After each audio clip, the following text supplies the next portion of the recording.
요한계시록 신약 성서의 가장 마지막에 있는 책인데요. 요한계시록에 보면 사도 요한이 소아시아에 있던 7교회를 지목을 해서 그 각 교회에다가 간단한 경고 또는 격려의 말을 한 것이 나옵니다. 그 중에 이제 한 교회가 라오디게아 교회라는 교회가 있는데요.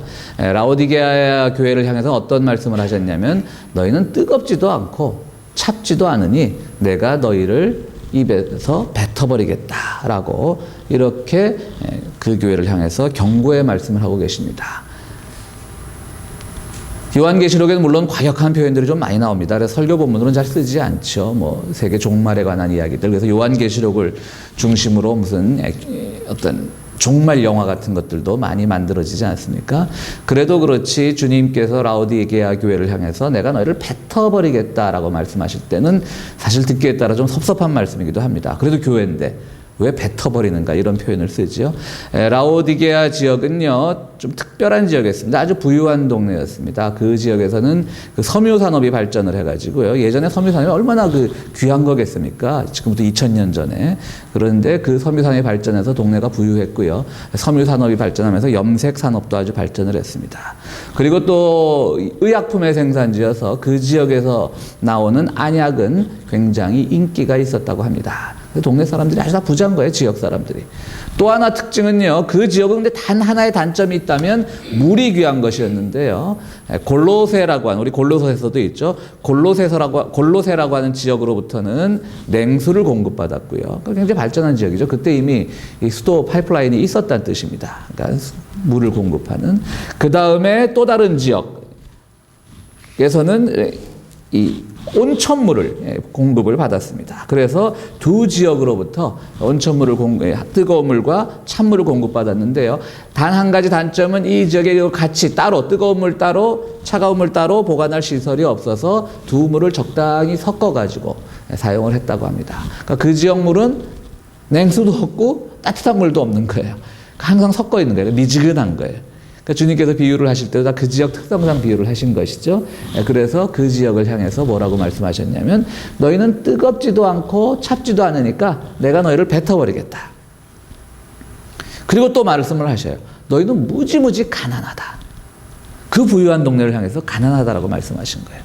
그러니까 지금부터라도 너희는 하얀 옷을 입고, 이것도 굉장히 역설적인 표현이죠. 섬유산업과 염색산업이 발전한 지역 사람들에게 이제는 하얀 옷을 입어라. 그 화려함으로 또 벗어나라는 얘기입니다. 그 화려함을 벗어나서 하얀 옷을 입고 새로운 마음을 가지고 시작을 해라. 그리고 눈에 안약을 발라라. 너희가 지금 그 안약 생산해가지고 돈 벌 생각만 하지 말고 너희가 직접 그 안약을 너희 눈에 발라서 너희부터가 새롭게 무엇이 진리이고 무엇이 진리가 아닌지 보는 훈련을 해라. 이렇게 아주 강한 경고의 말씀을 내리십니다. 모든 걸 다 갖춘 동네죠. 이미 교회가 있었어요. 그 시절에 교회가 있다라고 하는 것은 축복받은 동네입니다. 그죠? 교회가 있었기 때문에 라오디게아 교회라고 불렀던 것이에요. 그 교회만 있은 것이 아니라 항상 물이 풍족했어요. 그리고 섬유산업 때문에 지역에 돈이 넘쳐났어요. 또 안약을 팔아서 돈이 넘쳐났어요. 근데 그 지역 사람들을 향해서 주님이 뭐라고 말씀하시냐면, 뱉어버릴 것이다. 너희들부터 안약 발라라. 화려한 옷 입지 말고 흰 옷을 입고 정신 차려라. 이런 말씀을 하고 계신 겁니다. 오늘 우리도 역시 풍요로운 시대에 살고 있습니다. 그렇지 않습니까? 오늘 우리의 그 옷이라는 것들이 얼마나 화려합니까? 또 우리는 지식도 늘었습니다. 정보도 인터넷에 넘쳐납니다. 예전에 비하면 우리는 훨씬 더 많은 것을 알고 있습니다. 잠깐 뭐가 궁금하면 요즘 다 전화기로 검색이 되니까 전화기에 뚝딱뚝딱 치면 그냥 그 모든 정보가 쫙 설명이 나옵니다. 그런데 갈수록 우리 마음은 공허해집니다. 공허해지면서 남들이 하는 것을 따라하지 않으면 내가 뭔가 뒤처지는 것 같고, 그렇게 되면서 우리는 자꾸 오히려 많은 사람들과 함께 똑같이 살아가려고 하는 그런 습성들도 생겨났습니다. 또 지식과 정보는 늘었는데요. 무엇이 정말 옳은지 그른지 구분을 잘 못합니다. 너무 흘러넘치니까요. 그러니까 무엇이 정말 옳은지 그른지 구분도 못하는 겁니다. 오늘 어찌 보면 현대 사회를 살아가는 우리들이, 또 현대 기독교인이라고 하는 우리들이 라오디게아 교인들 같지 않을까. 주님께서 우리를 보시고 그렇게 말씀하지 않을까. 돈 많죠, 풍족하죠, 지식도 많죠. 그런데 우리를 향해서 너희들부터가 다시 한번 흰옷을 입고 순수한 마음으로 돌아가고 지식과 정보가 많은데 무엇이 옳은지 모르고 어떤 것이 바른 길인지 모르면 너희들 눈부터 안약을 발라가지고 새롭게 진리의 길을 발견하라고 우리에게 말씀하시는 거예요. 뜨겁거나 찹지 않고 그저 미지근한 상태로 있는 것은 뱉어버리겠다. 그것이 오늘 우리를 향한 말씀이 아닌지 우리는 심각하게 들어봐야 되는 것입니다. 오늘 주님은 우리들에게 좁은 문으로 가라고 말씀을 하십니다. 참 좁은 문으로 가라고 하는 말씀 우리가 많이 들었습니다. 그런데 좁은 문으로 가라고 해서 그것이 다 좁은 문은 아닌 겁니다.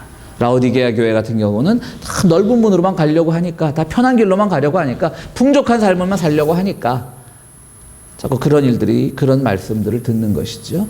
그래서 우리는 좁은 문으로 가려고 하는 사람들을 많이 발견을 해요. 사람들이 오늘 많은 사람들이 남들과 똑같이 살려고 하면 안 살면 불안해지니까 똑같이 살려고 하지만 또 그 일부 중엔 이런 사람들도 있잖아요. 아주 개성 있게 사는 사람들도 있어요. 그죠? 뭐 TV에 다큐멘터리 같은 거 보면 모든 사람들이 가는 길을 반대하고 혼자서 개성 있게 사는 사람들도 있고요.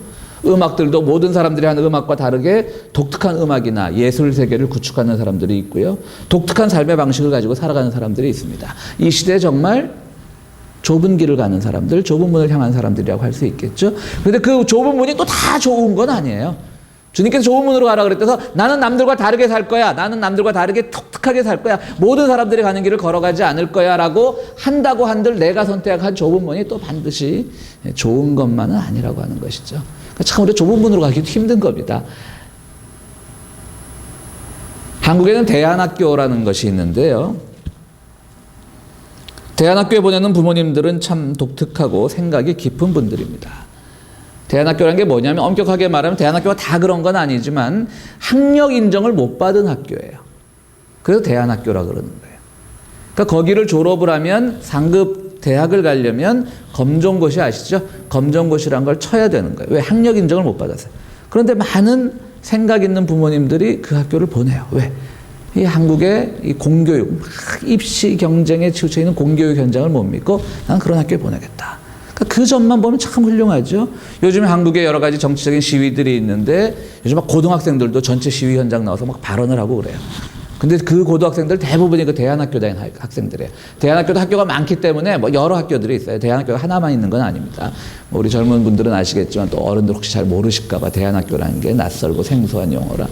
그러니까 여러 대안학교 학생들이 와서 또 자기들의 그 10대 때 자기들의 정치적 의견도 수많은 군중 앞에서 피력하고 분명히 공교육보다는 교육을 잘 받은 거죠. 좁은 문으로 가는 사람들입니다.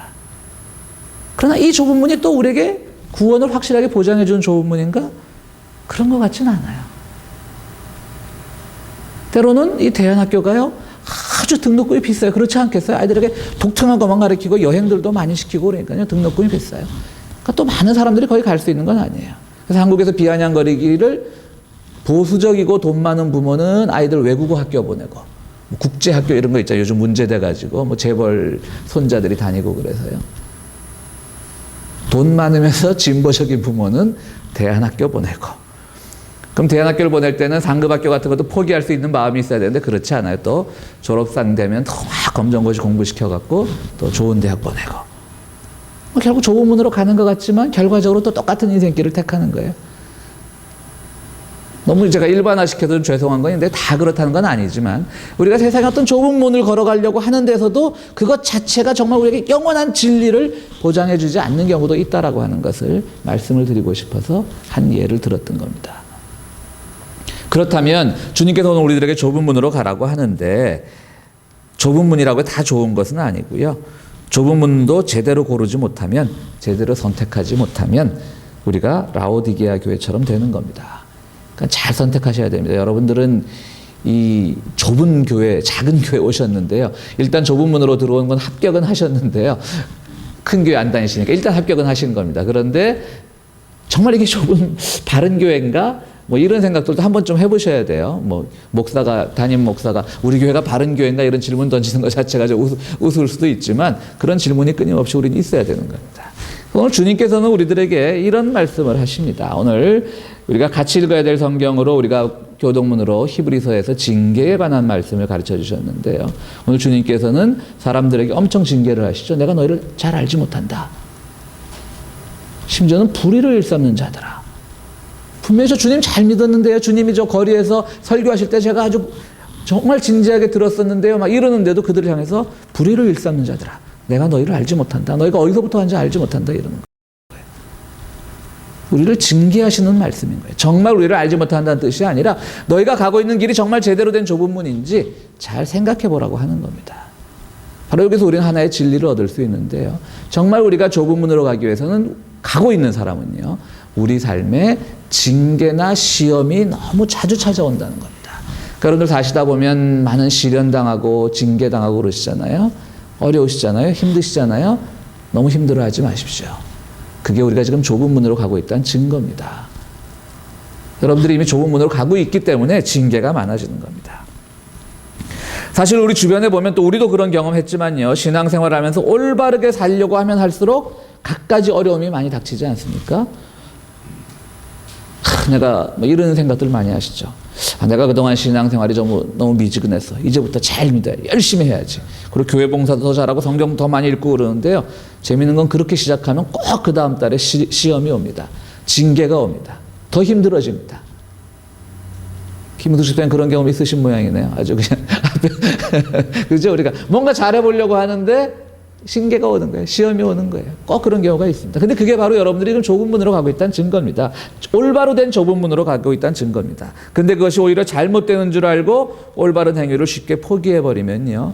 우리는 다시 넓은 길로 가게 되는 것이죠. 그러면 넓은 길로 가면 또 금세 어려움이 적어져요. 그러다 보니까 우리가 좀 착각을 하게 되는 거예요. 어려움이 있는 길, 징계가 있는 길. 그 길이 오히려 우리가 좁은 문으로 가고 있다는 증거입니다. 정말 사탄이라는 존재, 죄악이라고 하는 존재는요, 우리의 원수가 되어서 우리가 올바른 일을 행하면 끊임없이 괴롭히고 반대로 잘못 가고 있으면 가만히 내버려 두는 것이 죄악과 사탄의 특성입니다. 우리가 어려움이 적다면 뭔가 잘못 살고 있을지도 모르는 일입니다. 여러분들이 어려움이 없다, 난 만사 편하다, 그럼 잘못 살고 있는지도 모를 일이에요. 정말 그런 거예요. 그렇기 때문에 우리가 어려움이 있다라고 하는 것은 그만큼 아버지께서 우리를 징계를 많이 하시고 우리를 사랑하고 있다라고 하는 것입니다. 오늘 우리가 교동문에서도 읽었듯이 하나님께서는 우리에게 유익이 되도록 징계하신다라고 하였습니다. 그것은 훈련받은 사람들에게 주시는 하나님의 축복인 겁니다. 참 이런 얘기는 참 하기가 좀 어려운 얘기인데 오늘 설교 말씀이랑 좀 관계가 되어서 그냥 잠깐 얘기를 드릴까 합니다. 그 뭐 아시는 분들은 아시고 모르시는 분들은 그냥 모르셔도 되는 얘기인데요. 그 제가 잘 아는 또 아주 훌륭한 젊은 목사, 후배 목사 하나가 실수로 이제 교회를 그만두게 되었습니다. 워낙 목회도 잘하고 훌륭해서 뭐 신문에도 여러 번 소개가 된 분이고 그러다 보니까 그 교회 내 이름에도 불구하고 신문에도 보도가 되어서 뭐 아는 분들은 알고 무슨 일이지 모르시는 분은 계속 모르셔도 됩니다. 뭐 그런 예를 들어. 이제 제가 워낙 아끼는 후배고 뭐 우리 교회 와서 설교한 적도 있고 이제 이 친구가 뭐 계속 저한테 전화를 하고 심지어는 울먹이기도 하고 앞으로 어떻게 갔으면 좋겠냐라고 뭐 상담 아닌 상담도 하고 참 저는 뭐 들어주는 방법밖에 없더라고요. 뭐 잘한 것은 아니니까 잘했다라고 할 수는 없고 그렇다고 이미 벌어진 일인데 뭐 내가 나서서 한 번 더 그를 뭐 그에게 잘못했다라고 말하는 것은 더 상처가 될 것 같고 그냥 들어주는 것밖에 없습니다. 제 솔직한 마음은 젊고 유능하고 그런 목회자이기 때문에 어떤 치유의 기간을 거쳐서 다시금 훌륭한 목회자가 되기를 바라는 것뿐입니다. 그런데 또 제 친구 목회자 하나가 그 후배 목사에게 전화를 해가지고요. 내가 그 친구 목회자한테 야, 당신 정말 훌륭한 말을 했다. 똑똑한 말을 했다 그랬어요. 뭐라고 얘기를 했냐면 너 이번 기회를 잘된 기회라고 생각을 해라. 너 솔직히 그동안 너 조용기나 하용조처럼 되고 싶어 하지 않았느냐. 근데 이번 교회도 그건 완전히 물 건너갔다. 그럼 너는 더 좋은 길로 가게 된 거다. 라고 상담을 했다 그러더라고요. 나도 못하는 말을 당신이 하다니. 내가 늘 그분보다 내가 똑똑하다고 생각을 했었는데. 그러니까 이제 목회를 잘하면서 성공을 하면서 교인이 늘어나면서 굉장히 의식도 바른 친구였는데, 그래서 이 교민 일간지에 아주 그냥 뚜렷한 어떤 정의와 평화에 기초한 칼럼도 많이 쓰고 하던 친구였는데, 한 3년 전부터 안 쓰더라고요. 그래서 왜 안 쓰냐 그러면 나 이제 안 쓸래. 이제 전 사석에서 형이라 그러는데, 저한테 형 저 안 쓸래요 뭐 어쩌고. 그러니까 그 시점이 그 친구 교회가 막 부흥하기 위한 시점이에요. 그러다 보니까 자기가 어떤 정의와 평화, 그리고 사람들에게 어떤 갈등을 그러니까 사람들에게 어떤 선택을 할 수 있는, 선택에 어려움을 겪을 수 있는 그런 글들을 슬슬 안 쓰기 시작하는 거예요. 이제 다 좋은 게 좋은 거라는 사람으로 보여지기 시작하는 거예요. 그러면서 어떤 참여가 필요한 모임에도 열심히 얼굴을 내밀다가 교회가 부흥하기 시작한 시점부터 그런데도 발을 뚝 끊었어요. 그 진짜 또 교회가 부흥을 해요. 근데 이 친구가 능력이 있다 보니까 정말 그 한국의 대형 교회를 했던 하용조나 이런 저는 좀 존칭을 안 쓰겠습니다. 그냥 이런 분들, 오카누미니 이런 분들을 벤치마킹을 많이 했어요, 이 친구가. 여러분들 한번 생각해 보십시오. 그래서 제 친구 목사의 말이 맞아요. 너 그동안 하용조나 조용기처럼 되고 싶어 하지 않느냐? 근데 지금 물 건너간 거예요. 이미 교회를 사임을 했으니까. 그러니까 분명히 이 친구가 한 실수는 잘한 것은 아니지만 하나님께서 이런 징계를 통해 가지고요, 더 큰 잘못으로 가는 것을 막아주셨다라는 생각이에요. 저도 그렇게 생각을 해요. 여러분, 큰 교회 목사님들이 다 훌륭해 보이세요? 어떤 사람이 윤리적인 죄를 지은 것, 저는 그걸 굳이 변호하는 게 아닙니다. 그러나 저는 그 죄보다는 정말 많은 사람들을 현혹하는 죄가 더 크다라고 생각을 하는 거예요. 많은 사람들을 넓은 길로, 파멸의 길로 이끄는, 전혀 기독교 복음과는 상관없는, 그냥 색동적 옷 입혀놓고 점집에 앉혀놔서 똑같은 말을 해도 전혀 충돌이 일어나지 않는 그런 것을 하나님의 말씀이라고 하고 설교를 하고, 거기에 수천 수만 명의 교인이 모여들고 많은 젊은 목회자들이 그걸 벤치마킹해서 나도 저렇게 될 거야 하고 많은 사람들 잘못으로 이끄는 그 죄가 저는 더 크다라고 보는 것이죠. 아무도 아멘을 안 하시네요.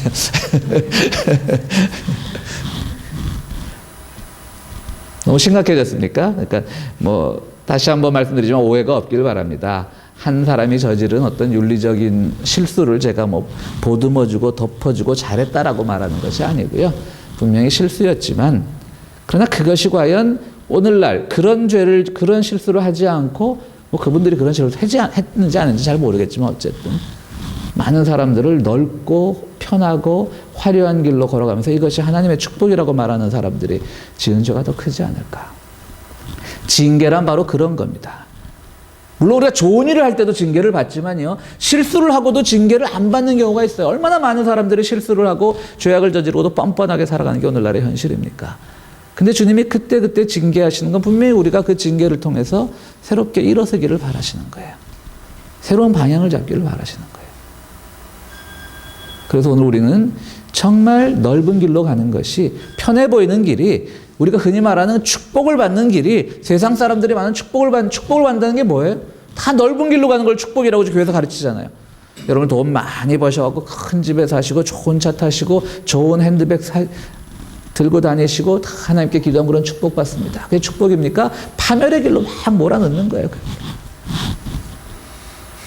근데 우리는 그걸 축복이라고 생각하고 그런 교회는 수천 수만 명이 모여드는 거예요. 여러분들은 잘 오신 겁니다. 좁은 문 교회 잘 오신 거예요. 우리 교회 이름 한번 바꿔볼까요? 열린 문 교회가 아니라 좁은 문 교회 이런 걸로.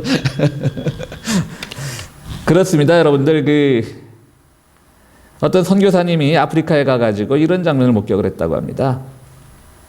이렇게 원주민 두 부자지간이 걷고 있는데 갑자기 아버지가 원주민 말로 물론 했겠지만요, 엎드려 딱 그러더래요. 그리고 기어와 딱 그러더래요. 아무 앞뒤 설명 없이. 근데 그 말을 듣는 순간 그 아들은 아무런 의아함 없이 당황 없이 그냥 탁 엎드리고 아버지 쪽으로 막 기어가더는 거예요. 그래서 선교사가 멀리서 그 장면을 보고 저게 무슨 상황일까? 무슨 유교 훈련을 하는 것도 아니고. 그런데 봤더니 그 아이가 걸어오고 있는데 아버지가 딱 보니까 그 위에서 독사 한 마리가 이렇게 있다가 이 아이를 물으려고 했던 거예요. 그러니까 아버지가 그 순간 보면서 엎드려 그러니까 살면서 그런 경험을 많이 했겠죠. 밀림지대니까. 그러니까 아이가 뭐 왜 엎드려요 아버지 이래서 벌써 물려 죽는 거예요. 그러니까 그 순간 빨리 엎드리고 빨리 거기를 벗어나 기어와 그러니까 아이가 막 기어서 아버지한테 가는 모습을 어느 선교사님이 봤대요. 주님께서 오늘 우리들에게 때로는 기어하실 때가 있는 거예요. 긴다는 게 얼마나 굴욕적인 겁니까? 그렇죠? 굴욕적인 거잖아요. 엎드려 기어 그런데 지금 내가 왜 기어야 합니까? 라고 하는 순간 우리는 늦을 수도 있는 거예요. 우리는 주님이 우리에게 기어 하시면 그냥 기는 거예요. 어쩌면 우리 교회가 지금 당한 여러 가지 어려운 상황도 기고 있는 상황인지 모르겠죠. 그냥 기어가는 겁니다. 왜? 이것이 좁은 문이기 때문에. 그렇습니다. 우리 좁은 문이라고 해서 다 같은 좁은 문은 아닙니다. 그러나 우리가 좁은 문으로 가기 위해서 우리 삶에서 주시는 하나님의 그 끊임없는 징계를 우리가 경험해야 됩니다. 기뻐해야 됩니다. 여러분들 삶에서 징계와 시험이 많으십니까? 그것은 여러분들이 지금 좁은 문으로 가고 있다는 증거입니다. 두 번째로 좁은 문으로 가고 있는 것은 가기 위해서는 우리 삶에서 걸어온 길을 끊임없이 돌아보아야 합니다. 내가 지금 가고 있는 길이 정말 바른 길인가를 물어야 되는 것입니다. 나는 열심히 예수를 믿는다라고 믿었는데 그런데 나중에 천국 앞에 섰을 때 주님께서 난 너희가 어디서 왔는지 모른다라고 할 때 얼마나 황당하겠습니까? 어디서 왔는지란 건 뭡니까? 길을 걸어왔다는 얘기죠. 어디 출신인지 모른다 이렇게 말씀하시지 않았어요? 어디서 왔는지 모른다. 그러니까 어떠한 삶을 걸어왔는지 어떤 인생을 살아왔는지 나는 모른다라고 하는 거예요. 분명히 사람들이 얘기했는데 주님께서 길거리에서 설교하실 때 저 얼마나 귀를 쫑긋 세우고 들었었는데요 라고 말해도 난 너희가 어떤 삶을 살아가는지 모른다. 물론 내 눈앞에서 설교 열심히 듣는 건 봤지만 내가 보이지 않는 곳에서 어떤 삶을 살았는지 모른다라고 하는 것이죠. 그러니까 우리 삶 속에서 정말 내가 주님 말씀 다 들었다고 되는 게 아니에요. 교회만 열심히 다닌다고 되는 게 아니에요. 인생 속에서 내가 어떤 길을 걸어가고 있는지 주님은 나를 어떤 길로 인도하고 있는지를 끊임없이 묻고 있어야만 우리가 좁은 길을 선택할 수가 있는 겁니다. 그 유명한 그 막시스트 철학자 중에 베르자예프라는 사람이 있습니다. 막시스트니까 뭐 사회주의 철학자죠. 그 히틀러 시절에 그 아우슈비츠 수용소 같은데 유대인들만 수용했던 것은 아닙니다. 당시에 뭐 이런 막시스트들, 사회주의자들, 또 무슨 뭐 집시들, 꼭 그런 사람 다 뭐 또 장애를 가진 분들 다 집어넣었었죠. 근데 베르자예프는 막시스트였기 때문에 사회주의자였기 때문에 철저한 무신론자였죠. 뭐 하나님의 존재를 믿지 않고 예수님의 그 삶 자체는 인정을 했지만 하나님의 존재는 믿지 않았던 사람인데요. 베르자예프가 그 포로 수용소에 있을 때 이런 일이 있었습니다. 이제 가스실로 사람을 죽이기 위해서 보내는데 이제 오늘은 뭐 참 말하기도 잔인하지만 오늘은 뭐 예를 들어 100명을 죽이기로 돼 있다. 뭐 200명을 죽이려 되면 사람을 뽑을 거 아니에요. 그래서 쭉 이렇게 줄 쓴 대로 뽑는데 마지막에 딱 200명이라고 생각을 한다면 가정을 한다면 200명째 딱 걸린 사람이 젖먹이 아기를 안고 있던 유대인 엄마였어요. 그럼 201명이 되잖아요. 정원 초과가 되잖아요. 그러니까 이 이 나치 병사들도 참 젊은 병사들이거든요. 그 순간 다 광기의 희생자들이죠. 어찌 보면. 그 나치 병사 잠깐 어떤 생각을 하다 자기도 그 마음에 동정심이 생겼는지 아기를 떼어버리고 엄마만 보낸 거예요. 그럼 젖먹이 아기가 그 포로 수용소 그 열악한 사형소에서 정말 이런 말은 뭐 잔인한 말이지만 차라리 엄마랑 같이 가서 죽는 게 낫지. 거기서 금방 또 뭐 아사하고 죽을 거 아니에요. 그러니까 엄마는 뭐 오히려 같이 데려가겠다라고 하고 막 안 떨어지려고 할 때 베르자예프가 이렇게 보고 있는데 어떤 수녀 한 사람이 역시 수용되어 있던 수녀 한 사람이 떠벅떠벅 걸어오더니 내가 저 엄마 대신 오늘 200번째 사람이 될 터이니까 저 엄마는 아기와 다시 돌려주면 안 되겠느냐. 나치병사에게 이렇게 얘기를 하는 거예요. 그 나치병사가 그것을 듣고 또 한번 생각을 해보더니 자기는 어쨌든 200명만 채우면 되는 거거든요. 오늘 가스실 정원. 그러니까 아기를 돌려보냈어요. 엄마를 아기에게 돌려보내고 그 수녀가 대신 그 200번째 희생자가 되었습니다. 베르자예프는 운 좋게 살아남아서 2차 대전 후에 그 석방이 되고 몇 편의 저서를 더 남기고 곧 뭐 한 3, 4년 뒤에 유명을 달리했지만요. 그 3, 4년 동안 이 사람은 기독교에 대해서 새롭게 알게 되고 스스로가 기독교인의 길을 걸어가게 되었습니다. 그는 아주 똑똑하기는 누구도 따라올 수 없을 만큼 아주 지혜로운 철학자였지만, 그리고 누구보다도 하나님의 존재, 그렇게 뭐 막연하게 하나님 보여줬다는 그런 하나님의 존재를 믿기보다는 정말 이 세상에서 지상 천국을 만들 수 있다라고 하는, 유토피아를 만들 수 있다라고 하는 그런 사회주의 철학자였지만, 자기 삶에서 그 순간 한 장면을 보고 자기의 삶의 방향을 바꾸게 되는 거예요. 자기를 돌아보게 된 거예요. 그렇습니다. 오늘 우리도 마찬가지입니다. 물론 우리는 다 하나님을 믿는다라고 해서 우리가 동의하의 자리에 와 있지만, 그 하나님을 믿는다는 것, 그것 때문에 우리가 스스로 고민이 없었던 것은 아닌지, 자기 생각이 부족했던 것은 아닌지, 내 어떤 삶의 계기가 찾아왔는데 그 계기에서 선택을 할 수 있는 그 기회를 놓쳐버린 것은 아닌지, 주님께서 오늘 우리들에게 그렇게 말씀을 하고 계신 거예요. 그러니까 끊임없이 우리를 돌아보라는 거예요. 좁은 문으로 하는 것. 분명히 오늘 우리 다 하나님 잘 믿는 사람들입니다. 일단 좁은 문 교회 잘 오신 분들입니다. 그럼에도 불구하고 주님께서는 지금 이 길에서 내가 하나님께서 주신 어떤 삶의 지혜들을 통해서 내 삶을 한번 돌이켜볼 수 있고, 새로운 선택을 할 수 있고, 나에게 들어오는 여러 가지 다른 사람들의 그 소중한 신앙적인 결단과 행위를 통해서 내 자신을 한번 반추해 볼 수 있는, 그래야만 우리가 좁은 길을 가고 있다고 하는 겁니다. 예수님께서 가셨던 십자가의 길, 그 길은 분명히 우리의 죄로 인한 길입니다. 그러나 그분은 모든 것을 끌어안고 십자가에서 돌아가셨습니다. 십자가라는 것이 무엇입니까? 그것이 바로 좁은 문으로 가는 길입니다. 그 길은 험난한 길입니다. 우리 모두는 그 길을 따라가기 위해서 이 자리에 있는 사람들입니다. 그러나 좁은 문으로 간다고 해서 반드시 구원이 보장되는 것은 아닙니다. 오히려 내가 좁은 문으로 가고 있는지, 여러분들의 삶 속에 찾아오는 징계와 시련을 기쁨으로 받아들일 때 여러분들은 좁은 문으로 가고 있다는 증거입니다. 동시에 우리 삶 속에서 끊임없이 내 삶의 방향에 대해서 질문하고 기도하고 묻고 회개하고 반성할 때 주님께서 우리를 끊임없이 좁은 문으로 인도하고 계십니다. 사랑하는 성도 여러분, 여러분들이 나중에 주님 앞에 섰을 때 나는 너희가 어디서 왔는지 모른다라고 하는 것이 아니라, 주님 앞에 섰을 때 나는 네가 걸어왔던 길을 너무나 잘 알고 있다 라고 하는 칭찬을 받는, 그래서 좁은 문을 통과하는 그 시험에서 당당히 그 문을 통과할 수 있는 그 축복의 소유자가 되는 여러분들이 되시기를 간절히 바랍니다. 우리 함께 기도하시겠습니다.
거룩하시고 자비로우신 아버지 하나님, 저희들을 좁은 문으로 인도해 주심을 감사드리옵나이다. 그러나 우리가 남들이 가지 않는 길이라고 해서 반드시 좁은 문이 아님을 깨닫게 도와주시옵소서.